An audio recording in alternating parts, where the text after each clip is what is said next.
بچہ ایک بہترین بزنس مین بن جائے. ہم یہ کیوں نہیں چاہتے کہ ہمارا بچہ ایک بہترین قاری قرآن بنے؟ ہم یہ کیوں نہیں چاہتے کہ ہمارا بچہ ایک بہترین عالم دین بنے؟ اور جس کو قاری قرآن بنانے کی سوچ بھی لے انسان یا عالم دین بنانے کا سوچ بھی لے تو اپنے 6 بچوں میں سے اس کا انتخاب کرتا ہے جس کے اندر کوئی نہ کوئی نقص موجود ہو. میں غلط کہہ رہا ہوں؟ کوئی نقص موجود ہو.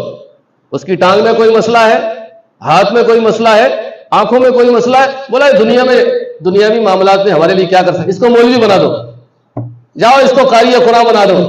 اللہ کے بندو, اللہ کے لیے جب جانور ذبح کرتے ہو, توجہ ہے, جب جانور ذبح کرتے ہو بقرعید پر تو تمہیں کیسے جانور کی تلاش ہوتی ہے بتاؤ, زور سے بولو, کیسے جانور کی تلاش ہے؟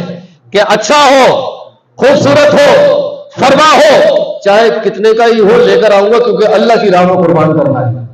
کمزور جانور کیوں نہیں لاتے ہیں؟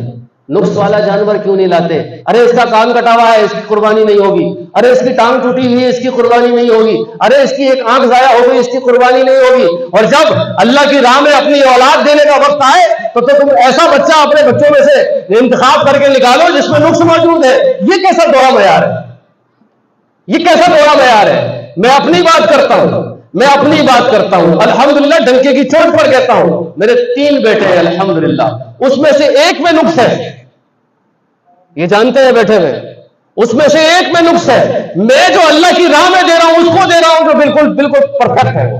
آنکھ بھی ٹھیک ہے, اس کا ٹانگ بھی ٹھیک ہے, اس کے ہاتھ بھی ٹھیک ہے. میں دیتا ہوں اس کو اللہ کی راہ کے اندر کہ یہ عالم دین بنے گا, یہ قاری قرآن بنے گا. اور جو دوسرا والا ہے نصیب اس کا, جیسے چل رہا ہے, اس کو بھی میں قرآن کی تعلیم دلوا رہا ہوں. تو آج ہم نے یہاں سے طے کر کے اٹھنا ہے کہ ہم نے اپنے پیرامیٹرز کو طے کرنا ہے کہ ہم نے کس طریقے سے چلنا ہے. دین کے لیے ہم نے کیا کرنا ہے. اپنے بچوں میں سے ان بچوں کا انتخاب کرو. اگر آپ کے پاس 4 بچے ہیں, میں کہتا ہوں اللہ تعالیٰ آپ کو 10 بچے دے. وزارت بہبود آبادی والوں کو اگر میری بات بری لگتی ہے تو لگے, مجھے اس سے کوئی فرق نہیں پڑتا. اللہ تعالیٰ آپ کو 10 بچے دے, 20 بچے دے, اس میں سے آپ نے علماء دین بنانے.